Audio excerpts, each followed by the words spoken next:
In a world where hustle culture collides with wellness warnings and workplace demands keep evolving, how do we stay sharp without burning out? How do we navigate the endless stream of wellness trends while actually getting results? This is the Work and Wellness Podcast, and I'm your host, Ange Davis. Drawing from my own journey of wins, stumbles, and honest revelations, I'll be bringing you raw, unfiltered conversations with experts and inspiring guests who've been there, lived it, and found a better way. Together, we'll cut through the noise and workshop what it really means to be well in today's workplace. No more choosing between success and sanity. No more sacrificing health for achievement. Whether you're struggling with burnout, searching for purpose, or simply ready to work smarter, not harder, you're in the right place. This is real talk about real solutions for real people. Let's get into it.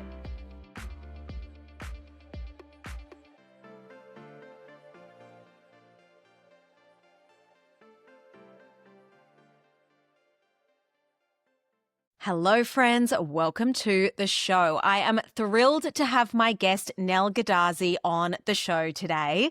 Nell is a strategic executive advisor and former C-suite executive who works with ambitious women leaders navigating complex business situations and life transitions using a neuroscience and business strategy lens, which is why I'm so excited to talk to Nell today. I think we're going to cover a lot of really interesting territory.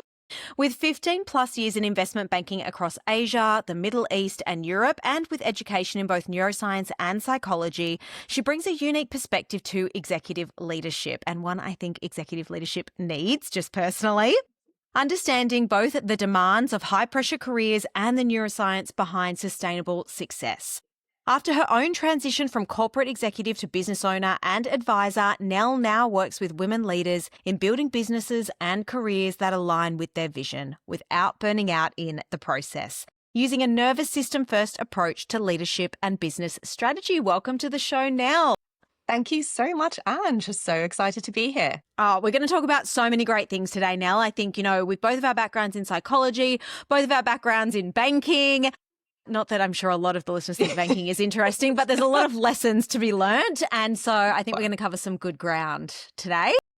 100%. I think it's going to resonate with a lot of people, to be honest. Yeah, I think so too. But I would love if you could take me back, Nell, to your early career. What did life look like for you? And I know you did experience burnout really severely as well. But before that burnout, what did life look like for you? Oh my gosh, Ange, honestly, so different. And I'm sure you can relate to this as well, because when I go back to my early career, it was extremely long days. I mean, we're talking, something 15, 17, sometimes 20 hours a day, 7 days a week, continuously traveling all over the place, as you would do when you are in a junior role in investment banking. That's not unusual. And, I know that there are many, many people that can probably relate to that of a similar generation as well, because things are a little bit different now, but they certainly weren't back then. Yeah. So it was a very, very, very different type of life. There was no personal time.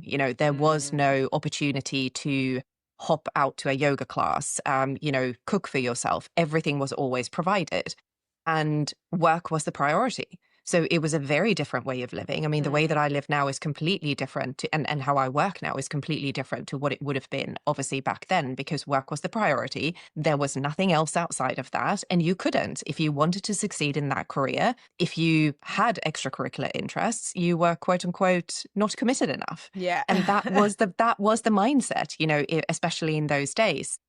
That again has evolved slightly, but it was a very different way of living to obviously how I live now. And incredibly, when I look back and I think what we know now about burnout, what we know now about stress, what we know now about what actually good living and sustainable success looks like, I look at that former version of myself and I think, oh my goodness, this is completely out of alignment. But no one ever, this wasn't a topic that was talked about. So I didn't know any better. And to be honest, the person next to me didn't know any better. Yeah. You probably didn't know any better, right? No. So we just kept going, and that was the norm. So you pushed and you continued pushing through anything. If your senior asked you to do something, you did it. And it didn't matter if it took you until 3 a.m. or it took you until 6 a.m., you got it done. And then you survived on maybe a couple of hours sleep, got yourself breakfast, got yourself back into the office. So it Yeah. was a very different way of being, in all honesty, to how we work now. For sure. I feel like it was a real churn and burn type culture. And I think, working like that works to a point, right? You sort of get your way through the ladder and you work your way up. But I feel like it's a very unsustainable Yes. way to perform, and it works until it doesn't. And so I know you had quite a severe story of burnout. Are you open to sharing sort of, how you Yeah. went from, working like this to your pivot point, I guess, which was Yeah. that burnout? Absolutely. And it's an interesting one because obviously when you reflect back on something, it's very different to when you're living it. And now when I look back, I think, my goodness, there were so many markers along that journey that would have been huge red flags had we had the knowledge that we had now. Had Yeah. burnout been a topic that was more talked about, more out in the media, and not something that was frankly so taboo and, back then seen as weakness. Because Yeah. there were people that were burning out back then, but that was okay, well, there's something wrong. They're not Yeah. gifted enough, or They're not high you know, enough of a performer, Absolutely. Yeah. So you were labeled a low performer if that was the case because you couldn't, quote unquote, handle it. And the reality, of course, is when I think back to my early career and when I think back to what happened, which is now we're at the 3-ish year mark of burnout. And I think there were so many signs along the way. There were so many things that I could have noticed, but I didn't. And in all fairness, for the last probably 7 years of my career, I want to say I probably operated in a state of burnout. Yeah. Now, in a very functional state of burnout, I was delivering, I was performing, I was getting promoted, I was getting given bigger jobs, etc. So it was a very functional situation, but it wasn't necessarily a healthy one. Functional So, for your employer, correct. but not for yourself. Exactly. Yeah. Absolutely. Not Yeah. functional for me, but Yeah. functional in the corporate setup. And obviously, I look back and I think there were so many things here I should have noticed. Now, in my case, because I was in a very high pressure career, this was obviously compounded by the pandemic as well, because the two sort of coincided. So I'm an expat overseas. I'm new to the country. I don't have the support network. And we also had extremely severe lockdown in Ireland. So even trying to prioritize your health, get yourself out there, it was very, very difficult. Yeah. And stress levels obviously incredibly high. You're running the crisis response for the bank. You're doing your day job on top of that. People who had families had to step out of my team to obviously do childcare responsibilities, which put a lot of pressure on the individuals that unfortunately didn't have families in that type of setup, which was sort of a compounding impact, I think, for some people in a different way to obviously how many mothers would have had it, because it's a different type of stress, different type of pressure in a similar but different way. And I got to a point where my body physically collapsed. And I remember in the months leading up to it thinking, something's not okay. I don't feel like myself at all. My mum saying that to me, you don't look like yourself, you don't sound like yourself. And at this point, it's amazing what, sort of dissociation and denial will do, because at this point I'd put on 17 kilos of weight. I mean, that should have been kind of my first sort of, okay, well, this is actually not normal for me, because I'm quite a small framed person. I wasn't sleeping. I was having heart palpitations. I was constantly anxious, just couldn't switch off.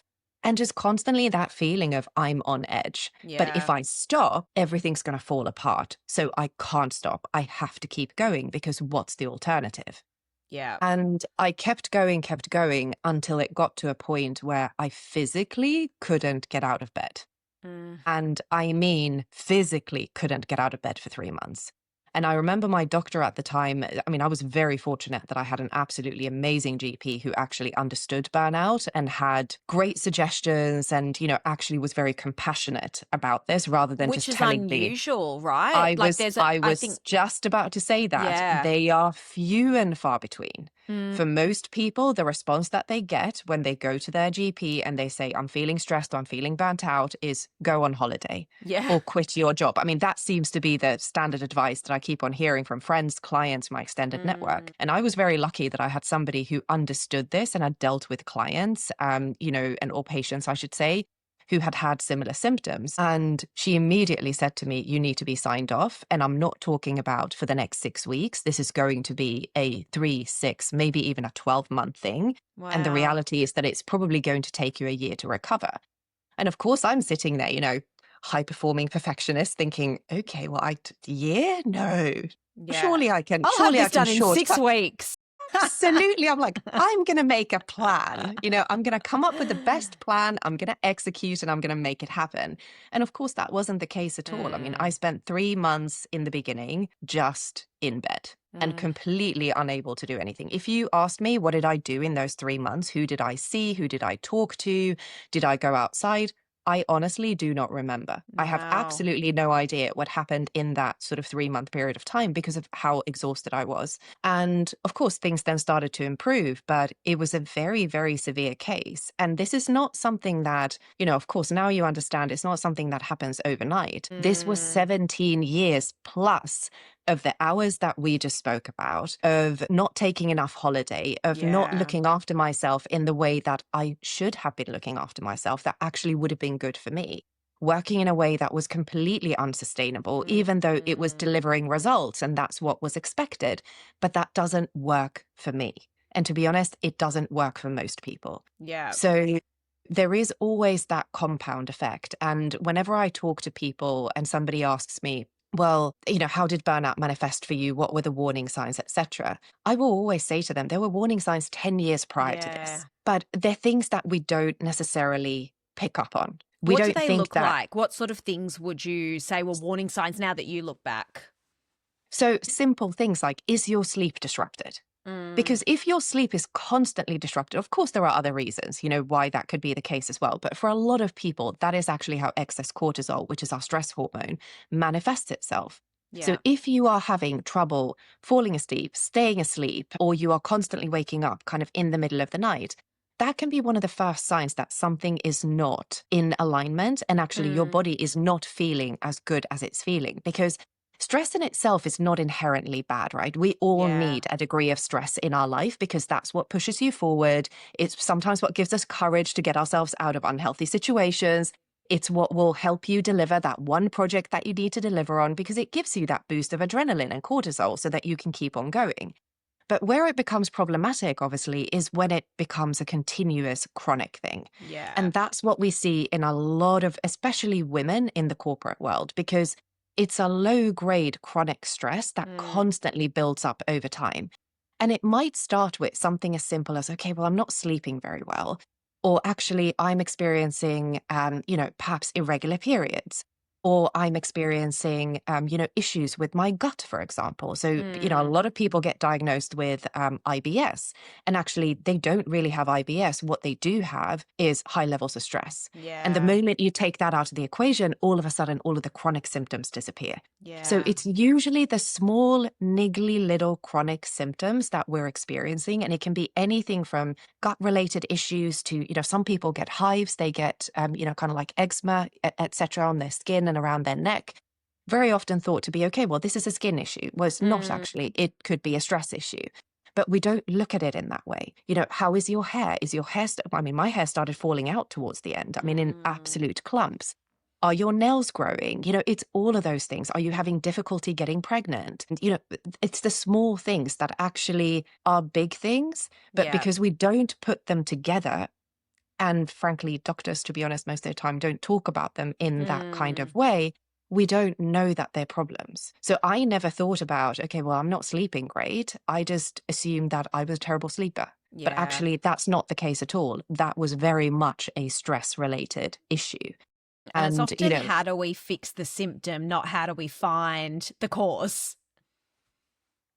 and 100%, which is, why medication is so popular, which is why there are aspects of, even in the wellness world, quick fixes are still to Yeah. this day so much more popular because you're eradicating the symptoms, but you're not actually treating the cause.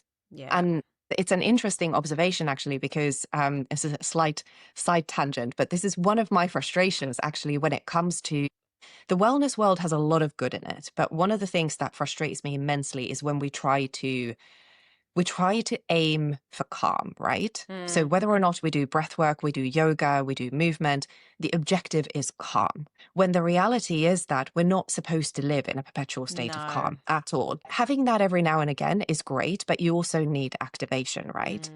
and understanding that it's achieving calm is actually a quick fix. For It's not sure. a fix for, but what is the issue? Is the issue actually that I'm personally working in a way that's unsustainable? Or is it that I'm working in an environment that actually is Mm, unsustainable for me? Is it that I'm in an unaligned career? Or I'm working with, maybe I have a manager who has a completely different work pattern to the one that I do, mm. and there's a mismatch. There are loads and loads of different reasons underneath all of this. But until you actually look at them, it's very hard to then do that proper analysis and diagnoses. And to be honest, to put yourself in a situation where you then feel amazing. Yeah, and Now, it takes a had I long time. long time, it's a long time and it's a lot of self discovery. And, had I known that it was possible to feel this good when I was 25, I would have done this a long time ago.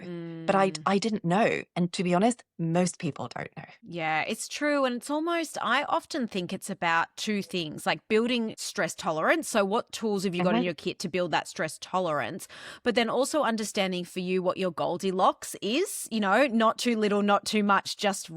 right for the amount of stress. And so, it's those things where I think wellness is important to see how do you intersect wellness to build that tolerance, to Mhm. build your buffer around you but Mm. not to just be calm. And I think that's why a lot of people don't meditate, Nell, either, is because they think, oh God, I Yeah. can't let the thoughts out of my head. But that's actually not the point. The point is No. to be able to allow yourself not to get distracted by the thoughts and bring yourself back to the Yeah. breath. So it teaches you focus more than either calm or silence? 100. And I would argue the same thing about, why so many high performers and people in high pressure careers struggle to do yoga. It's the Mm, same thing. They would rather go to a Pilates class. And don't get me wrong, I love Pilates. I think it's great. And obviously, that's a great thing to be doing. Movement in any shape or form is always a mm, fantastic thing to do and something I would recommend. But the reality is that that's an easier, more palatable exercise to do because you have more control. You're not forced to sit in the quiet. You're not yeah. forced to feel into your body. So to your point, whether or not it's meditation, whether or not it's certain types of breath work, even whether or not it's yoga, it's a lot harder sometimes to stop and actually to be with what is, to have those Mm, sensations that feel uncomfortable. And actually, if we did more of that, one could argue that we would have a much better ability to actually learn to tune into our bodies, yeah. to then understand, to your earlier point, what do I need? Because Mm, all of these tools and tips and tricks and everything, they all exist. There are some great, quote unquote, hacks out there. There are some mm, great tools and resources out there. But if you don't know how to tune into your body, it's very hard to know when to actually use them. When do you yeah. actually need them? Because yes, some people might need them every day. Some people don't. Some people will need them during extremely stressful periods of Mm, time. And again, what you need is very different. I was an avid yoga practitioner, an avid meditator, but when I burnt out, I couldn't physically do it because I yeah. couldn't actually sit there for long enough because I was so frazzled. My brain was so frazzled. I couldn't sit there and just Mm, be. So I had to go and find other modalities that actually worked for that particular season of my life. And it's the same for everybody. Someone mm, who, maybe has used breath work their entire life and that's worked very well for them, they all of a sudden become a new mum. That might not work for them anymore. They yeah. might need a completely different thing that they need to use. So it's also learning to tune into, to your point, what do you actually need? Mm, What do you need in that moment? And how do you tweak that rather than assuming because I've done this one thing for my entire life? I do breath work every day. So therefore yeah. that's my zen. And again, great tool to have, super things to do. Huge fan of breath work, works for a lot of people, great science behind it. But that doesn't mean that it's right for that particular situation or for that particular Mm. life stage that you find yourself in. For sure. And I always say it's about being curious, right? How do you get curious with yourself and really Mm, ask that? Because I used to do box breathing. And then when I went mm, through periods of higher anxiety and panic attacks, box breathing made me more anxious. yeah. So I would do a different type of breath work. So it's even about just being curious with yourself and being like, oh, hold on, this doesn't feel like it's working for me at the moment. I used Mm. to speaking, to what you said, when I was working in banking, I was training for marathons, I was doing HIT sessions. I was just talking to my husband. We would be up Same. at 4:45 every morning, going to the gym, 5:15 the class would start Mm, because I didn't want to allow myself in silence. It felt very uncomfortable to Mm. sit in a yoga class for me. And it wasn't actually until my nan died, where I went and did 30 days of yoga straight, that I actually sort of even paused for Wow. a second, and I was like, oh, okay, I've got some work to do here. But Yeah. how did you bring yourself out or back, I guess, from that burnout, Nell? And Yeah. did you leave your career straight after that and sort Yeah. of start your business, or what was your journey from there? So it was a squiggly one, to be very honest Mm. with you.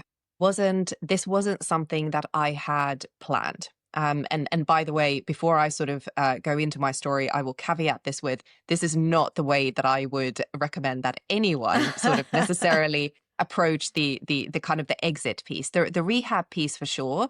But I think pivoting your careers is a slightly more nuanced and complicated topic, and I'll explain why in a second. But I ended up spending a year on medical leave.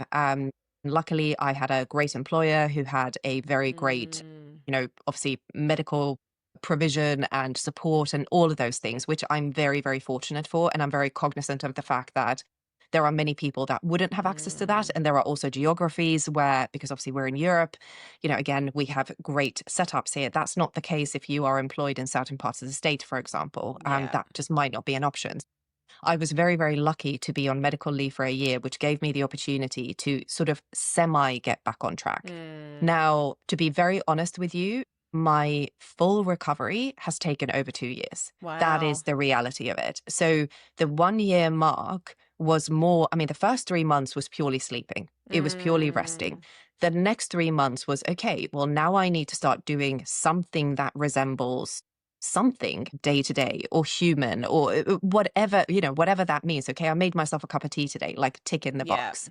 It was very basic. And I actually used to keep it like an achievement list of the wins that I would have in Mm. those moments, because I wasn't capable and able to do that much. And when you go from running 1,000,000 miles an hour, and I, like you, I was that person. I was at 5 a.m. at Barry's. Yeah. Like I would land in New York from a plane. I would go get changed, 5 a.m. Barry's boot camp, an hour, get my smoothie, get my breakfast, run into the office. I'd be at my desk at 7 a.m. Mm. And that was just the thing. So, and then of course, full day of meetings, achieving a lot of things during that day. So when you step away from a life that is very busy and you're used to being very achievement based, to all of a Yeah. sudden you cannot get out of bed, you can barely make a cup of tea, you can't even do a yoga class because sitting upright feels too tiring, for an hour. That's really scary. Mm. So it was a very, very difficult time, if I'm honest with you, because I really had to look at, okay, what small wins have I had today? And today Yeah. it might have been, I walked around the block and I made myself a cup of tea. I took my dog out, whatever that something might have been. So it was very much like focus on the micro wins.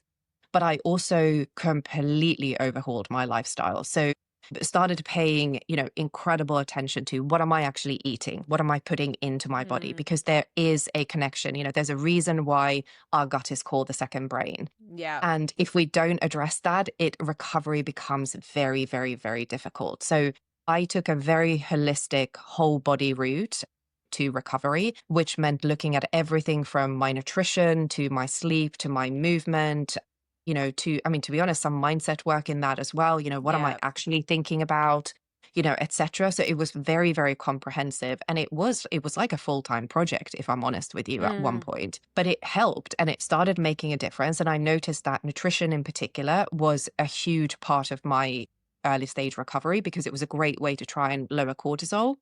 And about 7 months in, I then finally started exercising. So started doing very low intensity, some gentle Pilates, but classical Pilates, Yeah.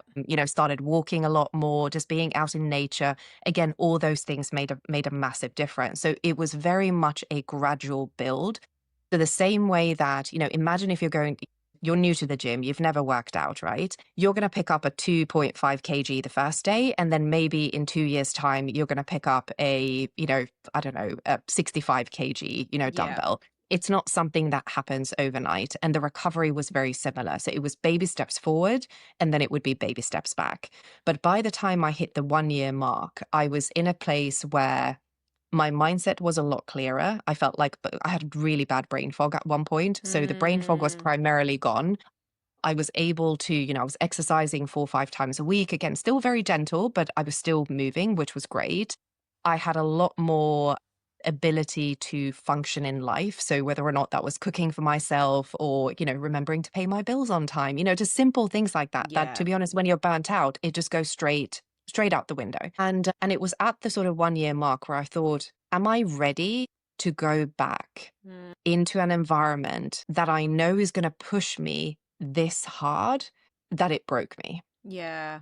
And to be very honest with you, it took a lot of soul searching. It took a lot of conversations with my mum, with my coach, with my therapist, with my friends, with myself to actually sit there and say, am I ready to leave a 17-year plus career Mm. and step into, because at this point, I didn't know exactly what I was going to do, right? So am I ready to step into the unknown? And the only thing that I knew for sure was that I needed more time. I wasn't Mm. in a space where I felt physically strong enough to put myself back on the trading floor and I'd just be able to run with it. Right. Yeah. So I made a very, very hard decision to step away from my corporate career, which is probably one of the biggest decisions I've ever made. Mm. Especially when that is your income, that's all you've known. It's what you're used to. It's where you've grown up. Yeah. And, under the circumstances as well, thinking, okay, well, what is next? I don't know. So I chose to leave, and I didn't have a plan. And this is sort of why I preface this with, this is not how you should exit your corporate career if you have a choice.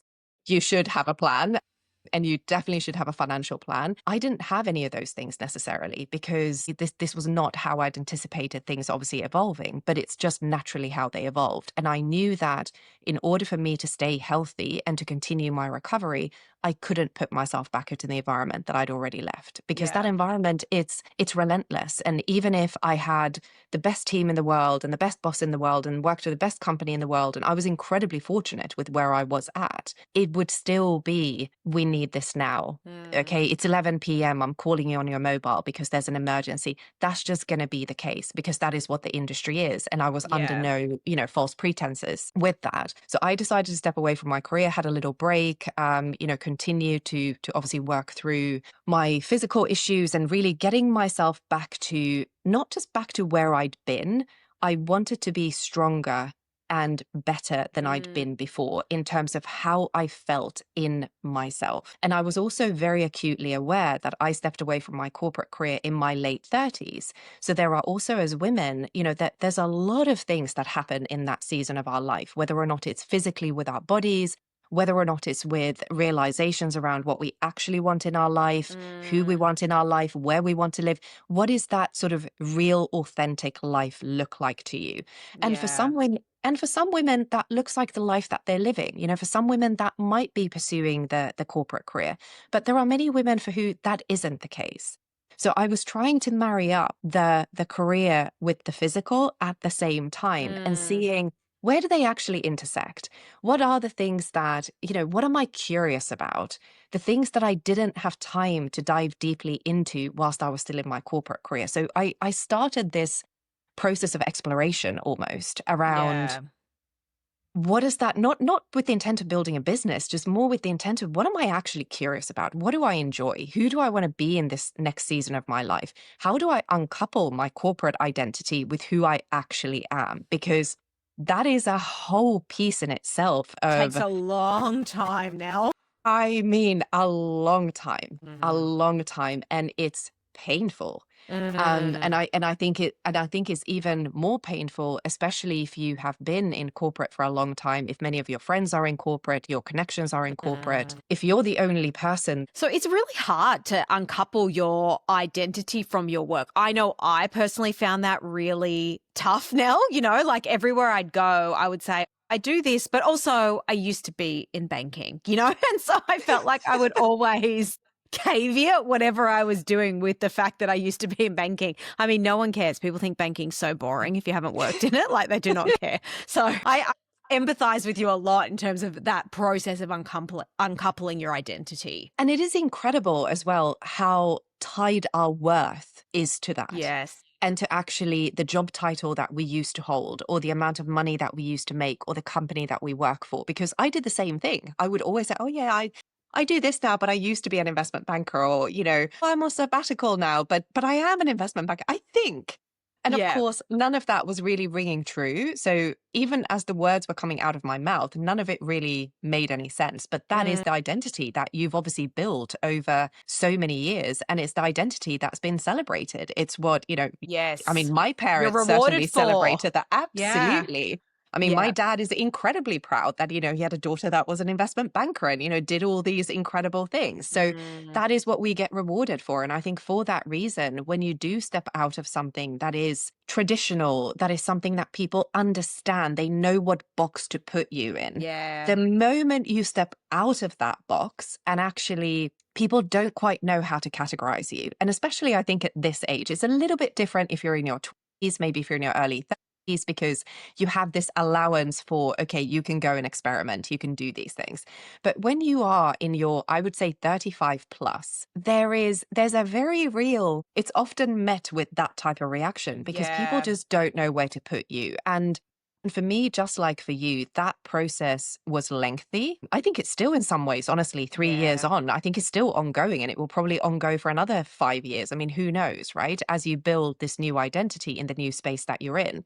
But it's a very real, I mean, I had to grieve that loss of Yes. this is not who I am anymore, and almost have like a little corporate funeral for that part of myself, which is, something that I know a few other friends who have also left corporate have done similar things because that is who you used to be. And and it's so funny actually because in that phase of life, I started going through all of my belongings and I pulled out all the corporate clothes that I used to have, all Mm. the black that I used to wear, and I gave it all to charity. I Wow. looked at it and I went, I never ever, even if I went back to corporate, because at that point in time, it wasn't sort of 100% certain what I was going to do. It's like, even if I go back, I do not want to own this dress. I do not want to wear these shoes. I Yeah. do not want to carry this handbag. And it just represented something very different to me, to obviously the person that had come out Mm, of that burnout journey of actually knowing yourself more, knowing your body better, understanding how you want to work, what that looks like, who you are in this space, right? yeah. So it was a complete destruction of every aspect of your life in many ways because nothing fitted anymore. And it was the same thing with certain friendship circles. It was the Mm, same thing with certain mm, activities that I used to do. And I would just sit here and think, what is happening? Because everything around me is crumbling. But that is often, I think, what has to happen before the new season of your life begins. And actually getting to that point in that journey where I'm throwing away all these things. I just relocated back to the UK. So changing countries, mm. starting again, going to, working out in new places, making new friends, traveling to new destinations. And I remember sitting there thinking, okay, well, who do I want to be in this season of my life? And writing in my journal this vision for myself that I had of how I would work. Still didn't know what I wanted to do, but how did I want to live? How did I want to feel every day? How did Mm. I want my body to feel? How did I actually want my work day to flow? So, did I have freedom? Did I not have freedom? What did that look like? And what does that mean to me? And slowly but surely, through curiosity, through kind of uncoupling myself from the corporate identity, and also how we're used to working in that space, because when you work 9 to 5, you work 9 to 5. Yes. Not necessarily the hours, but you show up at an office every single day and that's what you do. And when you move away from that and obviously you start working for yourself, your days are very different. Your discipline has to be very different and how you Mm. structure yourself has to be very different. So I Well, your finally work's got not driven by the business anymore. It's driven by you and absolutely what you choose to do, you know? exactly. And there Yeah. is nobody hanging over your head telling you you have Mm. an unreasonable 11 p.m. deadline, Yeah. That's going to be you. If that's what you want to happen, you're going to be the person that's going to make that happen. That's the reality. So, I mean, self-motivation becomes a whole different kettle of fish, Yeah. I think, You when you get start working for motivated and then you work for yourself and you're like, okay, this is a whole nother No, situation. absolutely. And that's exactly why, when I speak to other women who are at the cusp of burnout and they Mm. say to me, I really want to exit my corporate career. I always, always say to them, can we just pause for a second? Because are you running away from or are Yeah. you running towards? Yes. And I think that is now, in my case, I didn't really have a choice.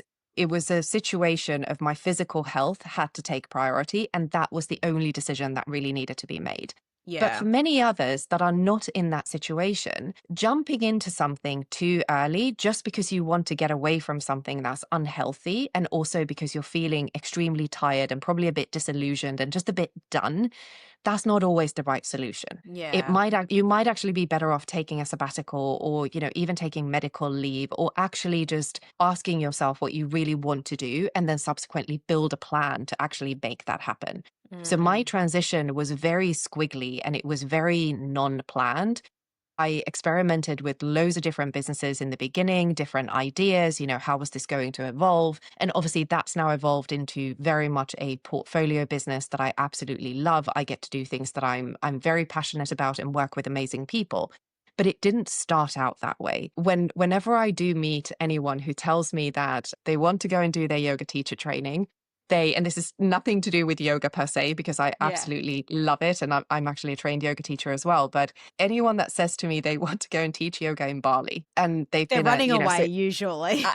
that's exactly what I was Yeah. going to say. For some people, that genuinely is their calling. And I have a few friends who have built incredible businesses out of Mm. that because that genuinely is what they want to do. But for 90% of people, that probably isn't true. And actually, there might be a space in all of this where you might be able to find a corporate job that's more aligned Yes. and And actually I is think much that's better for you. really important to frame there, Nell, as well, because I think a lot of times when people do get to this point, I think women in particular often get to the point high achieving, Mhm. overworked, feeling burnt out. And then we see this rise of portfolio careers. And I think a lot of people think, well, that must be the answer. Yeah. But for a lot of people, it might Mm. actually be that the corporate world is still a great place to be for them. It's about one, figuring out how they build their stress tolerance and also how they look after themselves, or finding a different corporate environment that suits the way that they want to work moving forward. But I think sometimes, and in some corporate environments, it's really hard to figure that out because you don't have the time or the space because you're running at a million miles an hour. Well, you've completely hit the nail on the head there, because there are absolutely, one of the things that frustrates me the most actually with what I see on LinkedIn at the moment is almost this villainization of Yes. corporate. And I'm so with you now. corporate There is isn't benefit. inherently. Yeah. Absolutely. So Yeah. firstly, no business, no career is ever going to be perfect, whether or not you're an Yes. entrepreneur, a portfolio careerist, or whether or not you're in traditional corporate, right? That's Mm. never going to be, there's no such thing. And also what you need and what you want to do changes in the season of your life. So you Yeah. might have seasons where entrepreneurship is 100% the thing that you should be doing. And then all of a sudden, maybe you have dependence or your life circumstances change. Mm. And actually being in corporate would be a lot more relaxing. I know that sounds very Yes, strange, but it might be a lot more relaxing for your nervous system to be in a more stable environment. for sure. So it doesn't have to be so binary, and it doesn't have to Mm. be this all in, if I'm this, then I can't be that, right? Yes. So I have had a season of corporate life, and I still get people saying to me, you must be so happy that you're out because that must have been horrific. And I say, no, actually, I used to love my corporate career. Yeah. I had a great time. It took me all around the world. I met amazing people. And to be honest, I wouldn't be able to have the business that I have now Yes. had it not been for that experience. So I have nothing but gratitude for that. Now, are there flaws in the way that we work, especially in certain companies? Mm. But that is also not always our employer's fault. Sometimes Mm. that's actually on us as humans. To your point, do I have the stress tolerance? How do I actually uncouple with work when I come home every Yeah. night? Do Yes. I uncouple with work? That's Because right. because my boss is not holding me ransom, forcing me to check emails at 12 Mm. p.m. That is my personal choice because my stress is telling me I have to. Yeah.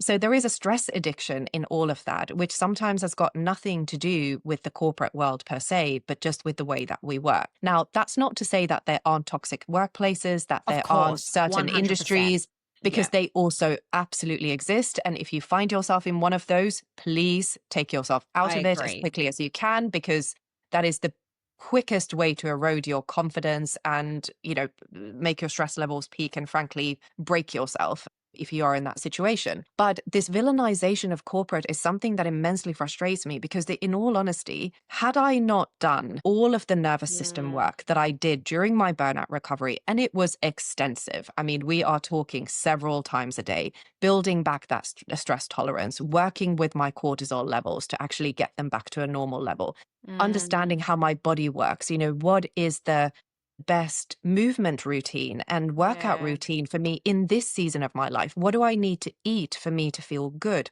What are my sleep patterns? If I didn't know those things, in all honesty, I would have burnt out within the first 3 months of entrepreneurship, because entrepreneurship is hard. Yeah. Portfolio careers and juggling a portfolio career is hard and immensely stressful in a different type of way to what That's you would right. have in corporate. Yeah. So I think this notion that somehow we are all built for portfolio careers or we are all We're built for not. entrepreneurship, we're not. There are people that genuinely are better off being in the corporate world. They will be far more successful in that space. They will have more peace of mind. They will actually enjoy their careers a lot more. The same way that there are people that are inherently built for entrepreneurship or Yes. portfolio careers. So to put all of us in sort of one bucket because of, certain trending themes and keywords on social media, I think is a real shame, because there are opportunities in all of those careers. And the Yes. solution to not feeling burnt out is not running to Bali and being a yoga teacher. For sure. I know many people that have done that and they Yeah. hated teaching yoga, and they've come back and Yes. saying, I don't know what to do now. Or people who don't even So- like living in Bali, and Absolutely. it's so, I love that you say that, Nell, because I do think it doesn't have to be binary, as you said. No. I think it's really about how do you explore and come back to yourself and figure out what you need as an individual, and then make whatever career that is, whether it's working for yourself, whether it's in corporate, work for you so you get the best out of yourself, you feel the best, but ultimately your employer gets the best out of you as well. They're not getting a burnt out version of you coming to work every day. So I think that's really important to sort of acknowledge. It's not always about leaving corporate. No. It might be staying in your job and making it work better for you. It might be finding a different organization, or it might be leaving and doing something for yourself. But the workload doesn't decrease when you have your own business. If anything, it probably increases. It's just different demands. I was just about to say that, Ange. In all honesty, I think I work more now than I worked when I was in investment banking. And that's saying something, because investment banking hours are inherently crazy, right? Yeah. But the difference is that I work differently. I work in a way that actually works for me. I get to dictate my schedule and how that aligns with my own circadian rhythm, how that aligns with the life that I want to have from a personal life perspective. So I have freedom in my time from that perspective. Now, it obviously doesn't mean that, and this is the other thing that sort of makes me laugh when I see posts on LinkedIn and also on Instagram of, I work 2 hours a week. And I always think, who are these people? And what is your business? And make $1 million a year or something. Exactly. And I think, okay, that's really interesting. But what is the real truth underneath that? And of course, when you start digging underneath, there is usually a structure of perhaps that person has parental support or partnership support, or perhaps they actually were independently wealthy from before, or they have, passive income from one source that they've created 20 years ago. Yes, of course, there are also those people who genuinely do make probably, several million working 2 hours a week. I'm sure those exist as well. But for the large majority of the population, that just isn't the case. And one of the things that makes me so sad is that when I talk to women, they say to me, I look at Instagram and I feel like I'm behind. I feel like my business is not where I need it to be, or I feel like my personal life is not where I need it to be. And I think, but what you see there isn't necessarily reflective of reality, especially in the business space, but also in the personal life space, right? Yes. Because building a business, as you know, it takes time. It takes a lot of hours, especially in the beginning. It takes a lot of experimentation and failing. My relationship with failure is completely different since I started my own business versus what it would have been in corporate, because in corporate, failure equals you get fired. Poor in performance, entrepreneurship, absolute poor performance. We got to put you on a PIP now, or we got to talk about your future with the company. But obviously in entrepreneurship, failure equals information, which equals you move yourself forward. But that's a huge mindset shift that you have to make when you're coming from corporate into entrepreneurship. So there's a lot in this. And if you are in that space where your body is already at the cusp of feeling like it's about to break, your brain is foggy, which automatically then means that your decisions are not going to be clear. You're going to probably be coming at it from a place of safety and survival as opposed to creativity, Yeah. abundance, inspiration, which is a very different place to build a business from.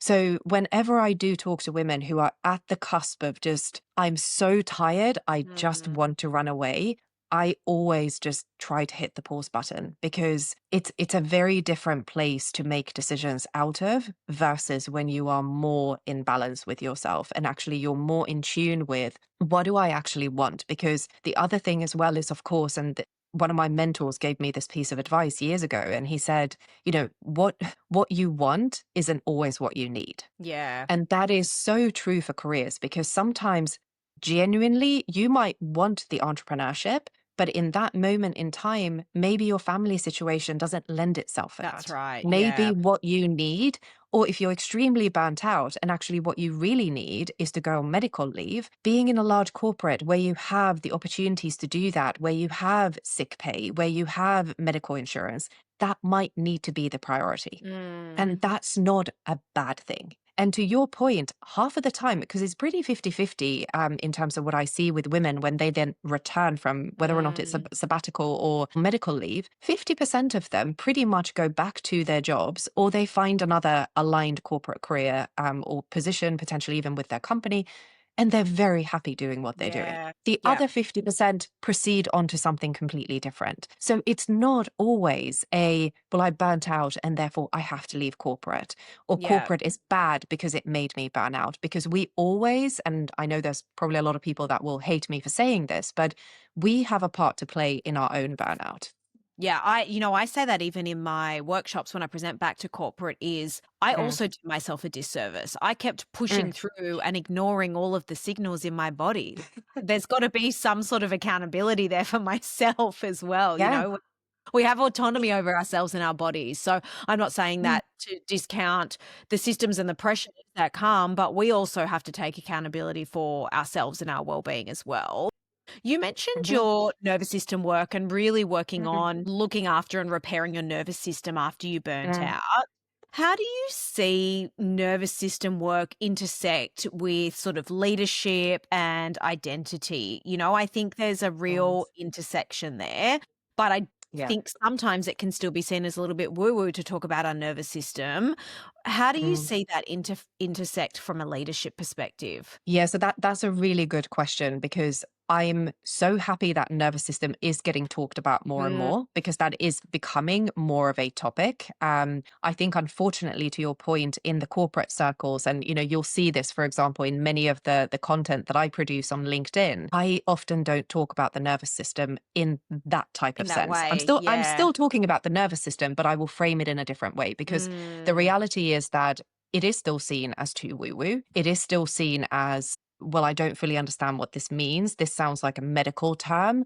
Um, Automatically, then we go back into, well, does that mean that I'm a poor performer? Does that mm, mean that, I have a medical issue? It becomes a thing, and I don't want it to become a thing. So, how we frame it, I think, in the corporate space is incredibly important. But there absolutely is a huge your nervous system impacts every single thing that you do in your life, from mm, decisions that you make with your finances to how much patience you have with your children to how you look after yourself, but especially how you actually behave and perform at work. yeah. So there's a lot of research now actually to show that stress is contagious. So if you Mm, are working, let's say that your CEO is somebody who is incredibly dysregulated. Maybe they are very stressed constantly. They don't look after themselves. Their stress levels are constantly peaking.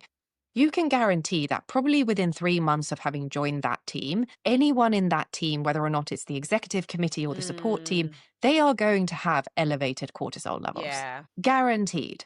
And, that's something that there's more and more research in that space. So, actually, if you are someone that you not only want to perform well, you not only want to feel well whilst you're doing it, and you want to feel like yourself in that space, but you also genuinely want to be a good leader.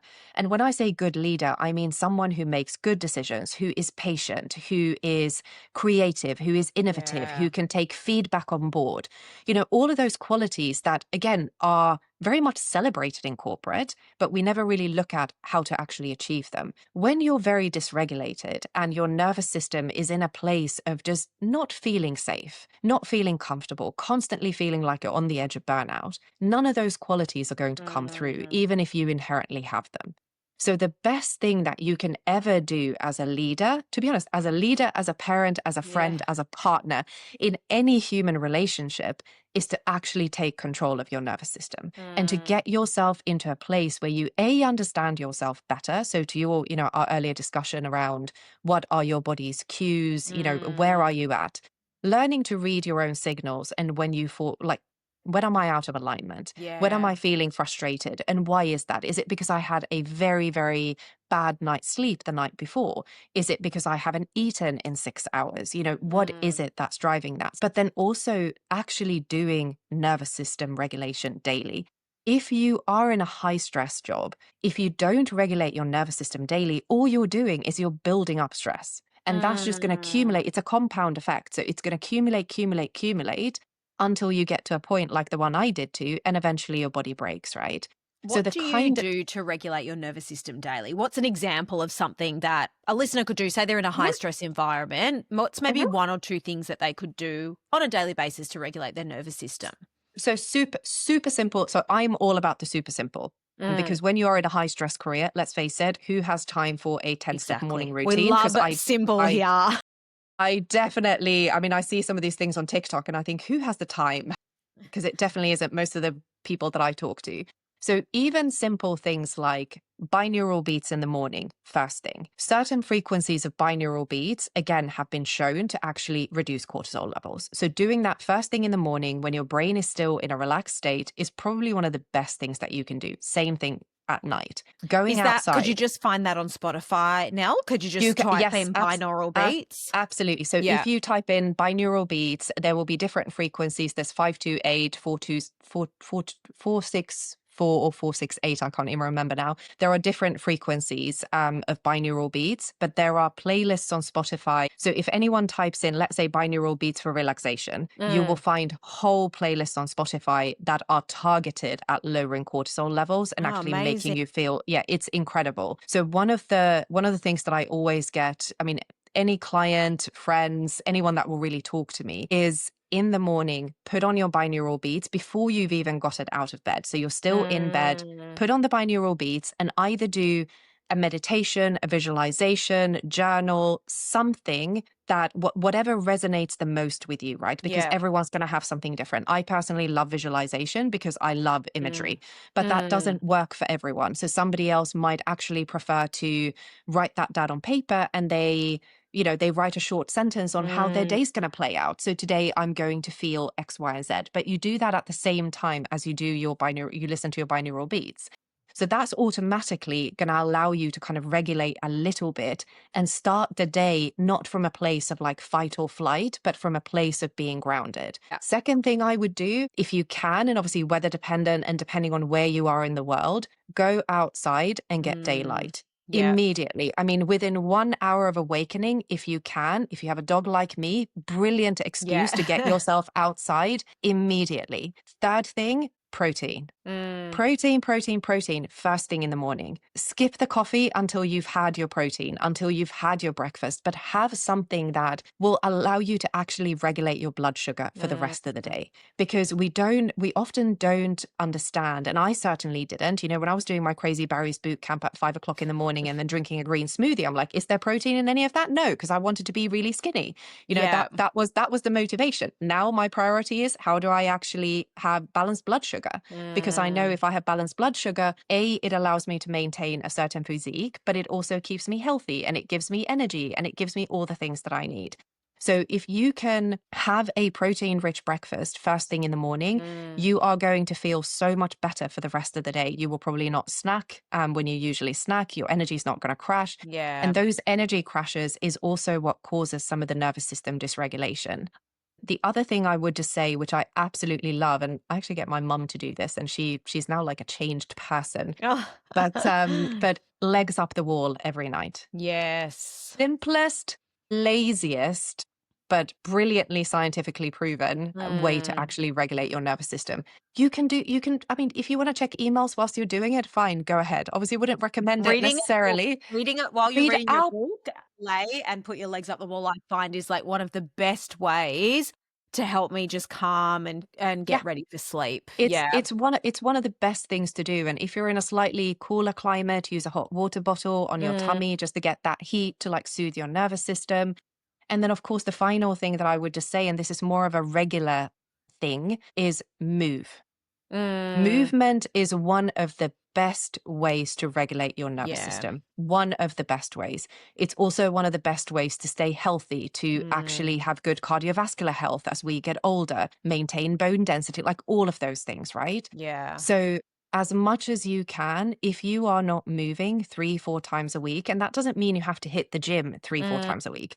That just means you are physically, you're walking, you're getting your steps in. And maybe, if you are a woman and you're a woman over the age of 35, please lift weights at least twice a Yes. week. Heavy weights, very important. But even if you can't do those things in this particular moment in time, can you walk to the office? Can you take the Mm. stairs between the floor that you sit on and the canteen? Like, how Yeah. can you actually add that movement in? Because it doesn't have to be complicated. And I think this is where a lot of people sort of fall down a little bit, is that they think that they have to have this rigorous gym routine and they have to Mm. have the perfect diet and they have to have the 10-step morning routine. You don't. It's Yeah. how you incorporate simple basics into your day to day that you actually have time to do. For Because if sure. if your nervous system reset routine is stressing you out, then clearly It's making your like, nervous system worse. Yeah. I say absolutely. 10 squats every hour. If you can't do Yeah. anything, just set a timer on your phone and get up and do 10 squats onto your chair every Yeah. hour and sit back down. It's also a great way to refocus. But yeah, I think that's even a good one, 100%. right? Yeah. And also, actually, if for whatever reason, and I give this to a lot of clients who are traders because they obviously physically can't leave their Mm. desks, taking one of the massage balls or a tennis ball and actually putting that underneath, taking your shoes off and putting that underneath your foot and basically rubbing it along the Plantar fascia. exactly. Thank you. I was like, what is the English word? And if you do that, it's a brilliant way to release stress. It's a great way to actually Mm. stimulate your body's physical reaction, because there's a lot of nerve endings in that part of the body.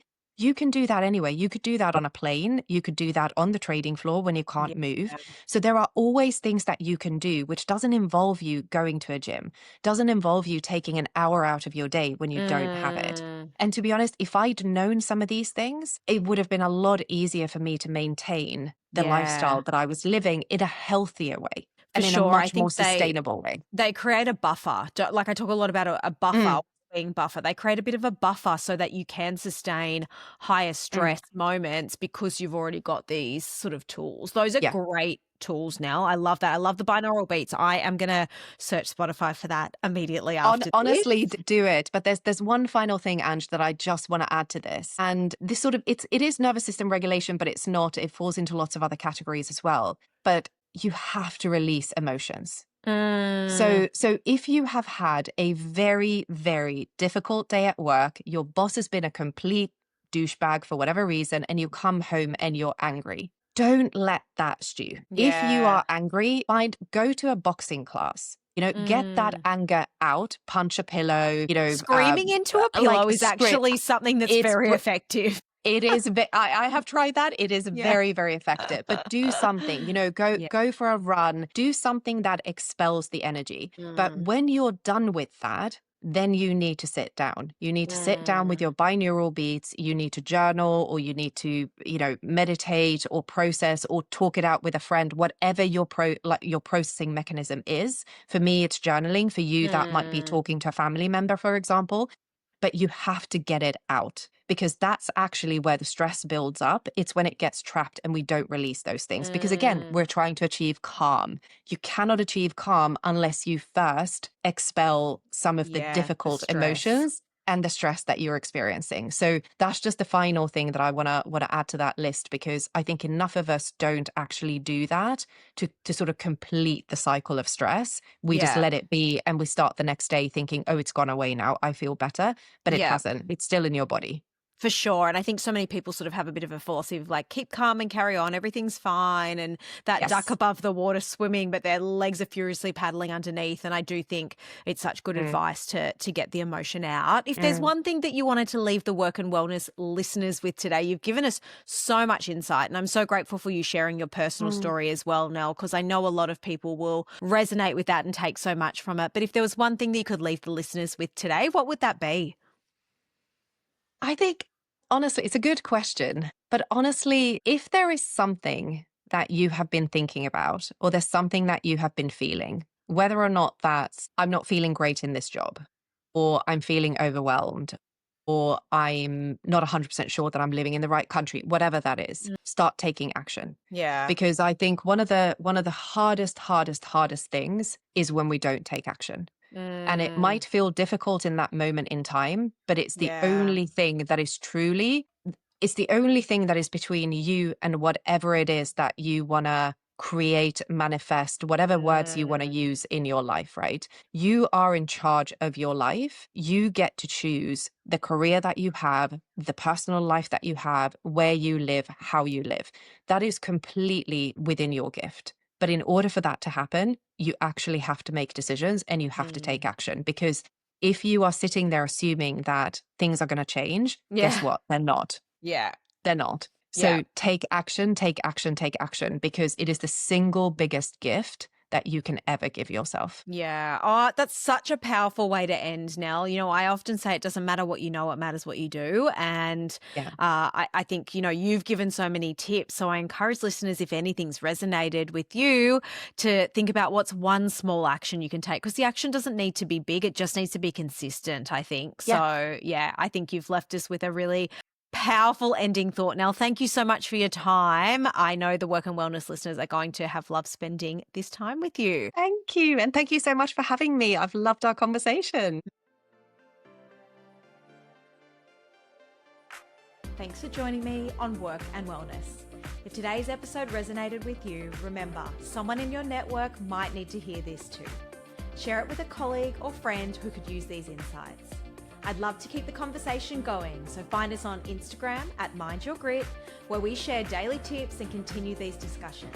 And if you found value in today's episode, please take time to rate and review the show. It makes such a huge difference and helps other people discover conversations they might really need. Don't forget to hit subscribe so you never miss an episode.